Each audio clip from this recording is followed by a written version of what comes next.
por el tema de inflación, hoy se conoció el dato de 1,6, menor de lo que algunas estimaciones indicaban. ¿Qué primera mirada tenés sobre este número?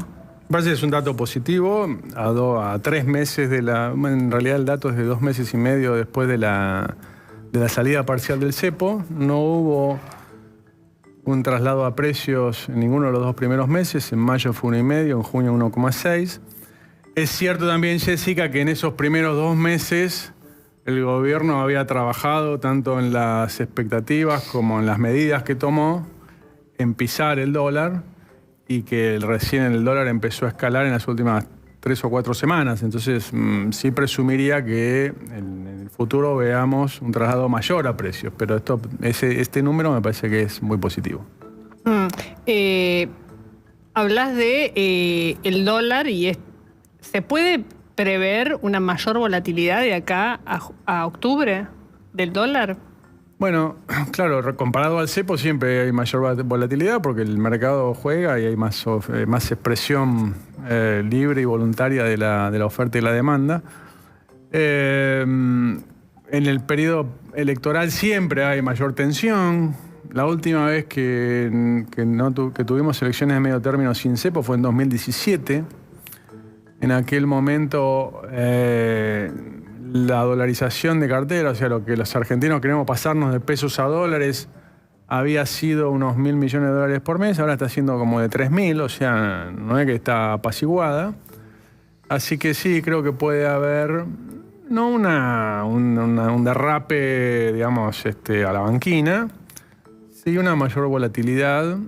Y también porque el gobierno se había esmerado en en su primer año y medio con cepo, y después en los últimos 2 meses, aún con medio cepo, había diseñado ya el diseño normativo, más la influencia sobre las expectativas, había tratado de pisarlo. Y bueno, eso se puede mantener un tiempo y ahora se está manifestando una mayor demanda, ¿no? Ahora, Hernán, uno imagina que de acá a octubre de las elecciones no va a haber un cambio drástico en la política cambiaria ni en el programa económico, mucho menos fiscal, por supuesto, del gobierno. De hecho, hay una pelea feroz con los gobernadores.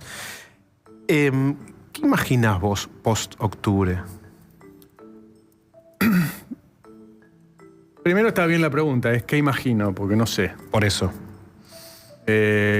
Bueno, te preguntaría qué harías, pero prefiero preguntarte qué imaginas. No estoy ahí ni voy a estar. Así. Por eso.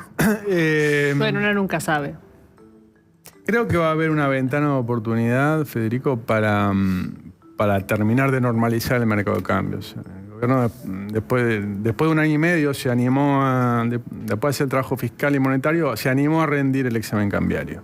A empezar a rendir. Ahora, el examen cambiario no dura 1 mes, ni 2, ni 3, sino que va a durar todo el año. Es un examen anual.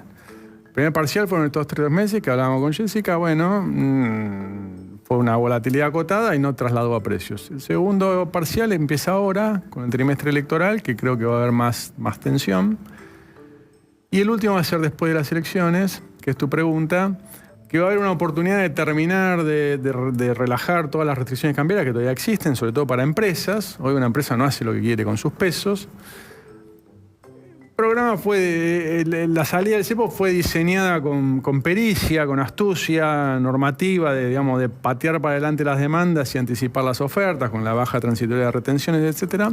Pero el examen final va a ser ahí, en ese último trimestre postelectoral, y va a haber una oportunidad de terminar de levantar las restricciones cambiarias. ¿Eso qué puede pasar? Bueno, algún movimiento del tipo de cambio, no explosivo, sí ascendente. ¿Por qué digo esto? Porque hay un desbalance externo creciente. Voy a decir simple, los argentinos en conjunto estamos consumiendo más de lo que producimos. Y el año pasado era al revés, producíamos más. Y no es tanto el nivel de lo que comemos de más, sino la velocidad con la que se revirtió eso. O sea, teníamos un superávit de un punto del producto, ahora tenemos un déficit del 2 puntos del producto. ¿Es un nivel inmanejable? No, es financiable, pero si empeora 3 puntos por año va a ser difícil. Entonces, por eso presumo que si se hiciera esa pregunta hipotética tuya después de las elecciones, bueno, podría haber ahí un movimiento pero de ninguna manera explosivo en tanto y en cuanto se mantenga el orden fiscal y monetario, ¿no? ¿Esa velocidad o eso que decís que cambió es por el valor del tipo de cambio o por falta de incentivos a incrementos en la producción? ¿A qué se lo adjudicás? Bueno, obviamente, como todo precio, el tipo de cambio importa. Evidentemente, a este tipo de cambio, a este precio, hay más demanda que oferta de divisas. Lo vemos, por ejemplo, en el movimiento turístico. En los primeros 5 meses hubo 6,5 millones de viajes de argentinos al exterior. Cuando vos tenés un montón de evidencia anecdótica que vas a Europa o a Uruguay o a Brasil o al tour de compras de la Mesopotamia a Brasil o de Mendoza a Chile o de vacaciones que en lugar de irse a Villa Gesell se van a Miami. Bueno, cuando toda esa evidencia anecdótica va en el mismo sentido, ya no es anecdótica, sino que es sistémica. Y eso tiene que ver con el tipo de cambio. El viernes habló acá Scioli y dijo que... ya se ríe de la cosa. Pero entre las cosas que dijo... Soy simpático. Ah, bueno, está bien, es un dato. El secretario de Turismo dijo que eso se iba a acomodar ahora, que en realidad no era turismo emisivo, sino que ahí estaba lo que pagábamos de las apps, de las plataformas de... películas, ¿qué otra cosa dijo que poníamos? La ropa. Courier. Claro, la ropa, las cosas que compramos en el exterior. Y que cuando que eso ahora ya habían hablado con Economía y que se iba como a transparentar y que entonces no te iba a dar esa cuenta. ¿No coincidís con Scioli? No, sí, puede ser, pero podemos refinar torturar la estadística para que confiese lo que queremos, pero está bien, no es en hoteles, es en ropa en el exterior, es lo mismo, digamos, claro. es de tipo de cambio. Entonces, no importa si es la cuenta de estrictamente turismo o de las compras, llamala como quiera, digamos, es tipo de cambio. A este tipo de cambio, usualmente... Cuando la economía, en las fases expansivas, cuando la economía crece 1%, las importaciones crecen 3%. ¿Sí? O sea, triplican el nivel de crecimiento del producto. Ahora están creciendo 8%. ¿Eso es una apertura indiscriminada? No, está bien abrir la economía, pero evidentemente a este tipo de cambio cruje el sector productivo.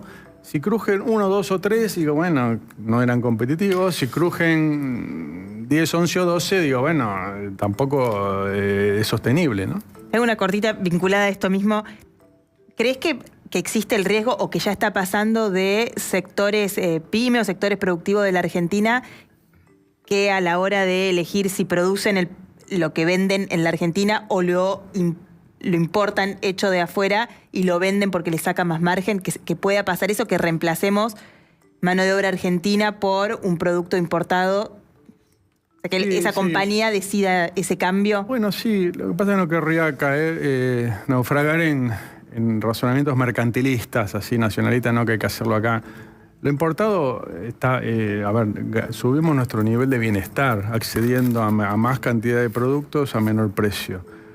Lo que no podemos caer es en la otra esquina de que no seamos competitivos para nada. Y el que hace ese trabajo es el tipo de cambio. Si vos el tipo de cambio lo pisás artificialmente, porque con declaraciones no inocuas, oficiales o paraoficiales, decís no, va a ir a 1000 y después no va. O vendés futuros que está bien, pero puede ser para un tránsito, no vas a cambiar la tendencia estructural. Entonces, para sostenerlo artificialmente bajo, para que el semestre electoral la inflación sea baja, bueno, puede ser, pero es transitorio eso. Entonces, si Federico hipotéticamente tiene razón y después de las elecciones hubiera algún cambio en la política cambiaria, porque antes no va a ocurrir, bueno, no va a pasar gran cosa, va a afinarse el tipo de cambio, no va a explotar y no va a pasar nada. Habrá 1 o 2 meses con alguna mayor inflación y después seguirá, como cuando un auto va a boxes, digamos, se cambia la pieza y sigue adelante. No me parece que sea una cosa inmanejable, pero hay que manejarla. Cuando la luz amarilla te aparece en el tablero, tenés que prestar atención, porque cuando se hace roja ya es tarde.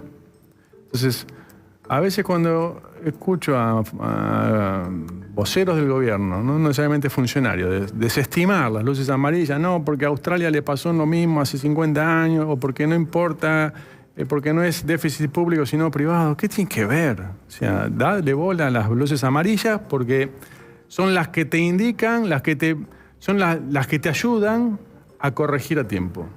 Y esas luces amarillas explican este cambio en la narrativa del gobierno que hasta hace no tanto decía el dólar va a caer a 1.000 y ahí vamos a comprar reservas, a la narrativa de estas semanas de entre 1.200 y 1.300 es un precio correcto.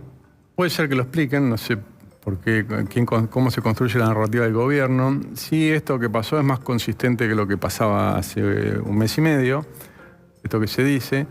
Afortunadamente, Diego, la reacción de la política económica, como en muchos otros campos, en este también, ha sido mejor en los hechos que en las palabras, cosa que está bueno, porque peor si fuera al revés. Claro. Y ha dejado de deslizar el tipo de cambio en las últimas 3 semanas, cosa que, bueno, es un sinceramiento. ¿Va a tener algún efecto inflacionario? Puede ser, no explosivo, pero puede ser, en los próximos meses, que me preguntaban ustedes. El relato es plástico, pero no gratuito. ¿Qué quiero decir? Vos podés decir en mayo, no, voy a comprar solo en el piso de la banda y se va a ir a 1.000. Influís en las expectativas, 45 días. Ok. Ahora, después, si en julio decís lo contrario, no es gratis haber dicho en mayo otra cosa. Porque después en agosto vas a tener que volver a decir algo y te tienen que creer, porque si perdés reputación, no es gratis. Bueno, es fácil decir esto en la tele, pero la credibilidad de la palabra oficial para un programa que tiene que generar confianza es muy importante. Entonces hay que ajustar a veces el discurso a la realidad, ¿no? La noticia que está abriendo hace un rato la Home, la página principal de Infobae, dice: el gobierno anunció una licitación fuera de calendario para absorber pesos y evitar presión sobre el dólar. El Ministerio de Economía va a realizar una operación monetaria para evitar que los pesos que quedaron tras el fin de las letras de liquidez busquen refugio en la divisa. Todas estas son maneras que tiene el gobierno con algún tipo de costo para justamente evitar más presión o que se vayan al dólar esos pesos. Sí, explico un poco, pero no es tan fácil, me parece. El dólar compite contra otros activos, contra los pesos y contra los bienes. El rendimiento de los dólares se llama tasa de evaluación, de los pesos tasa de interés y el de los bienes tasa de inflación, rendimiento financiero. Básicamente simple es eso, esos 3 activos tenemos todos en la cabeza. Entonces lo que pasó la semana pasada es que el gobierno dio de baja lo que llamaban las LEFIs, que eran bonos que tenían los bancos, y a cambio de esos bonos le dio pesos. Letras fiscales de liquidez, exacto, LEFI. Las LEFIs. Acá le devolvió, los bancos le devolvieron esas letras al gobierno y el gobierno le dio pesos.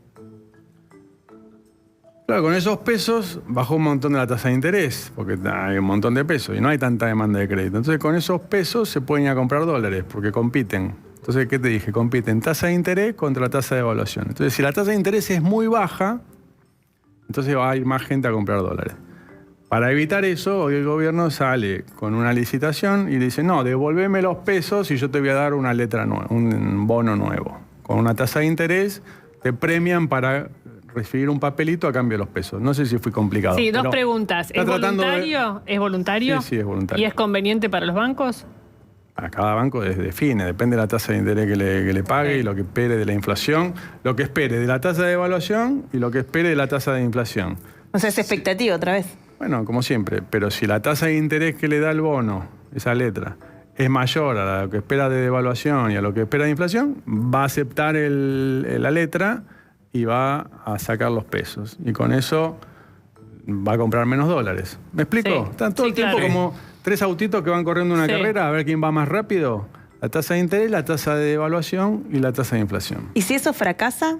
Quiero decir, para que te quedes en pesos, la tasa de interés tiene que ganar a las otras. Claro.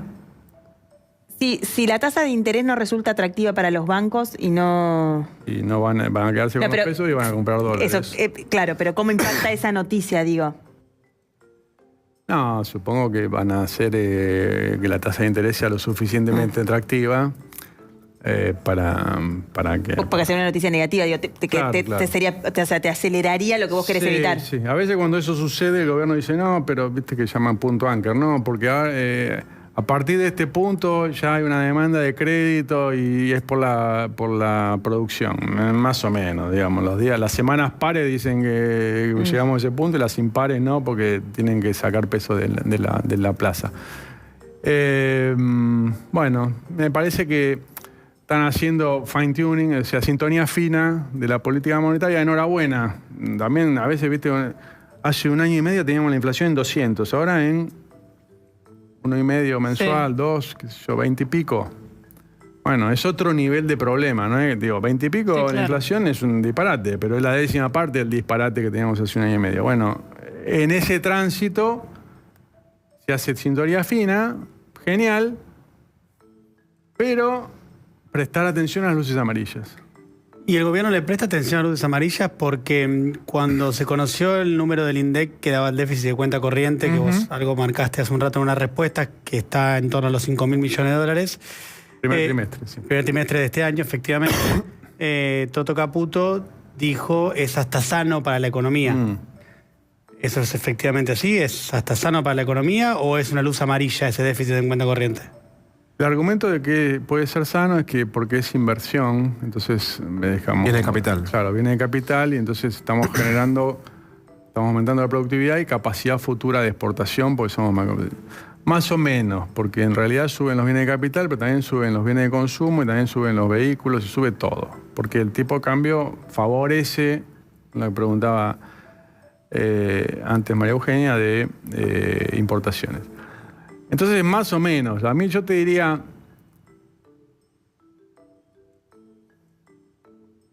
cuando vos festejás todo, las noticias,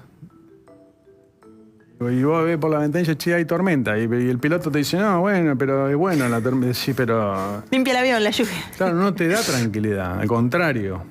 En cambio, si te dice, no, sí, hay tormenta, pero tengo la luz amarilla y la corrección va a ser esta, bueno, te inspira más confianza. Eso es confianza, si no es... y no, creo que se han subestimado un poco o sobrefestejado los éxitos y subestimado las luces amarillas. Que yo entiendo que un gobierno todo el tiempo tiene que vender expectativas, y Claro. más en un proceso electoral, ¿no?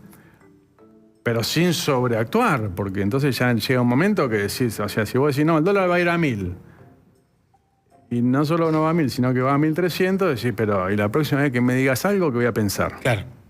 ¿Y crees que es una exageración del gobierno en términos de generación de expectativas el decir después vamos a ganar la elección y después de la elección van a llegar las inversiones porque ratificamos el rumbo con esta elección exitosa de medio término? ¿Es una exageración? No, Sí. no lo sé. O sea. Es una exageración en la venta de expectativas. No, creo que el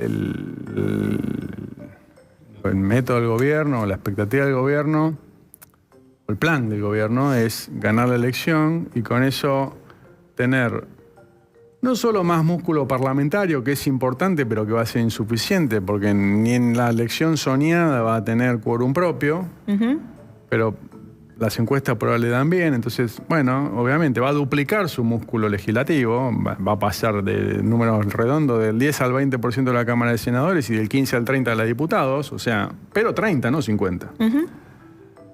Y creo que aspira a que además del músculo legislativo, el apoyo popular presunto le dé el impulso. Viste que por más que vos no tengas mayoría, si el apoyo popular te respalda, eso te trae crédito financiero y crédito político. Es muy difícil para los gobernadores o las fuerzas opositoras, si fueron derrotadas en las urnas, oponerse a una iniciativa de gobierno. Creo que ese es el plan. Lo que pasa es que en el tránsito a eso, si vos vas como...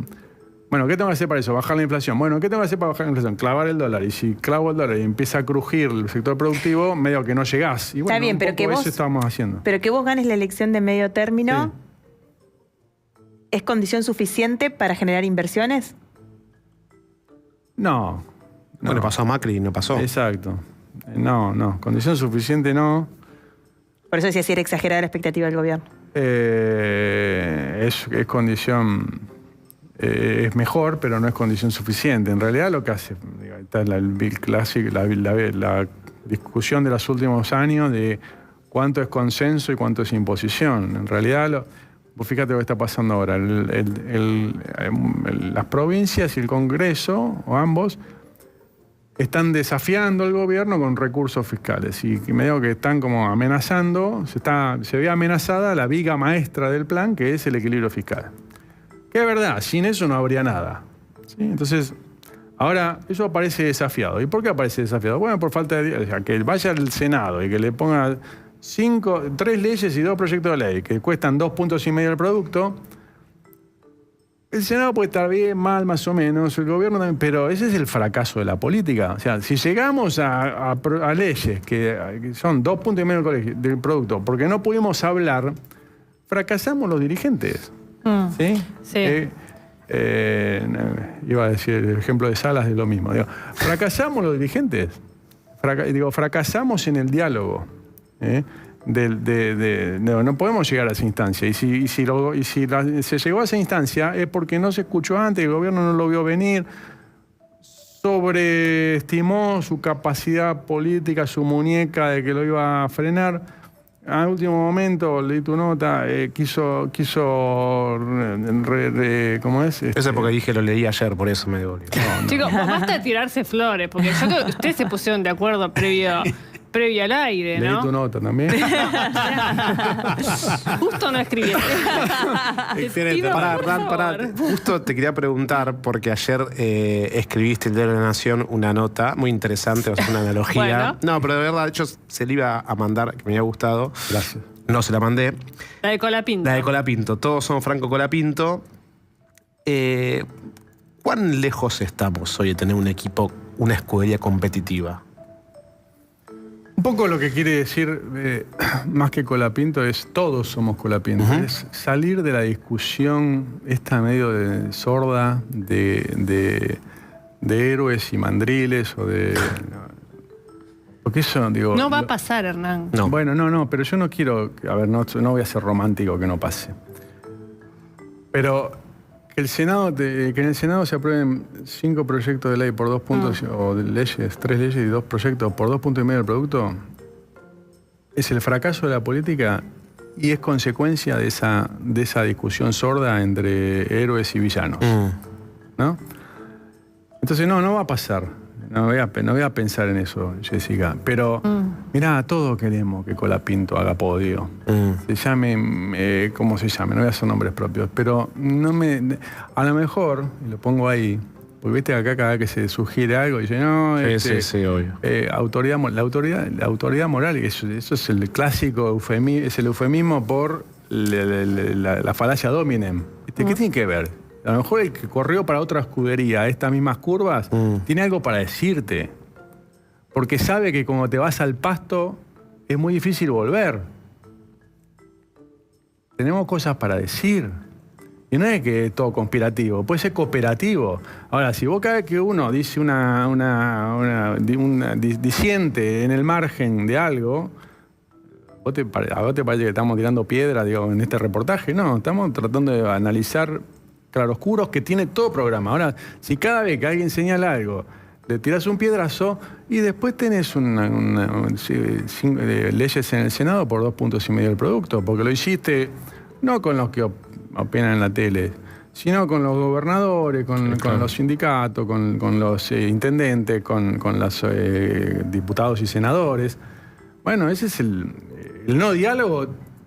A veces te hace imponer cosas y a veces te hace estos tiros por la culata. Pero viste, Hernán, que el gobierno, bueno, el propio presidente lo dijo en la entrevista con Majul, que no ve un problema ahí. Porque dice, si lo aprueban, lo veto. Y si lo veto, lo judicializo. Y lo dijo también en la Bolsa de Comercio de Buenos Aires. Sí. Esas eran balas que te entraban cuando vos no tenías el chaleco antibala. Nosotros tenemos el chaleco antibala. Digo, hay una convicción, que yo no sé si es fantasioso o no, pero hay una convicción en el equipo de gobierno de que esas balas no entran, entonces no hace falta el diálogo. A mí no me preocupa tanto que se digan esas cosas como que se crean. Porque en realidad no tomo nota de los cambios. ¿Cómo que no entran las balas de 2,5 puntos del producto? Porque dice que no se va a hacer realidad, que el plan no está en peligro. No sé, es lo que Está bien, explicó él. No hay sé. que decir eso, pero entiendo que la conveniencia política y económica de decir que uno está bajo control, pero tampoco subestimar las luces amarillas, o sea, que te pasen proyectos de ley por 2 puntos de producto, es una luz amarilla, porque, ¿quién me preguntó hace un ratito? Creo que vos, Jessica, ¿podemos hacer una sola escudería? No, una sola escudería no, pero que todos queremos un podio, ¿sí? Salir de esta. Entonces, si la reacción va a ser, no, bueno, lo voy a vetar, bueno, es una herramienta constitucional legítima. Perfecto, que se vete. Después, si insiste el gobierno, no voy a llegar a justicia. No sé si dan, porque ¿qué argumento para vetar? Digo, hay división de poderes. Eso es la república. No, voy a desconocer la república. Y no suma, no construye, porque los que tienen que venir a invertir al país, extranjeros o argentinos, porque es lo mismo, ¿sí?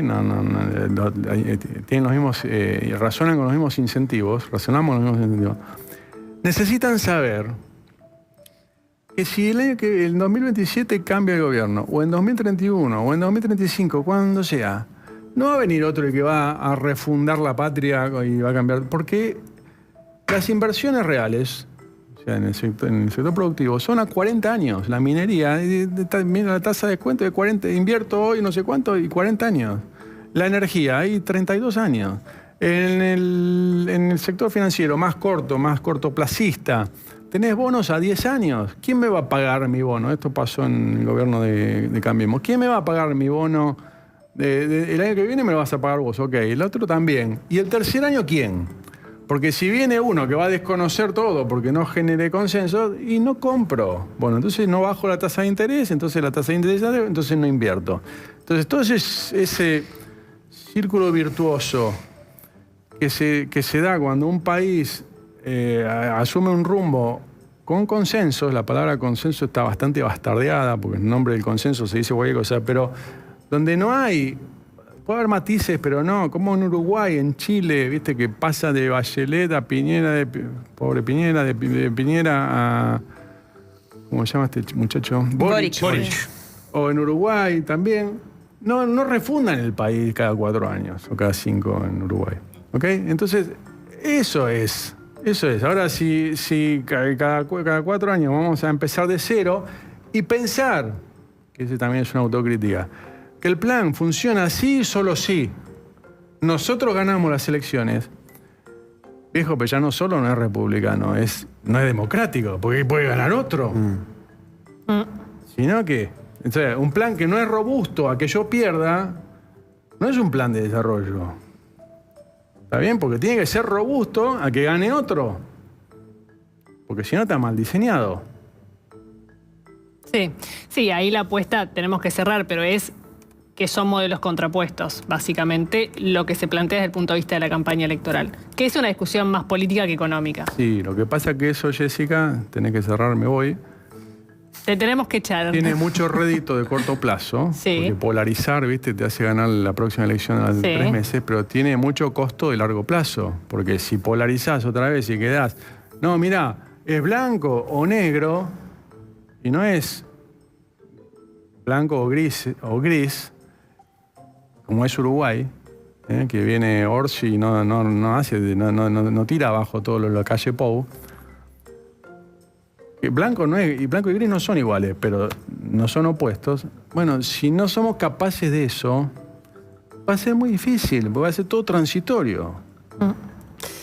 Gracias, Hernán, por haber estado hoy acá. Un placer. Y ahora vamos a, lamentablemente, un clásico de la política argentina, que es la pelea entre presidente y vice. Sí, probablemente junto con Malvinas la única política de Estado que atraviesa a todos los gobiernos, que es estas peleas, ¿no?, entre presidente y vice. La de Milei y Villarruel no es novedad, pero sí es novedad y sí hay un hecho singular en que en este nuevo capítulo, que se inició la semana pasada con la atención del Senado,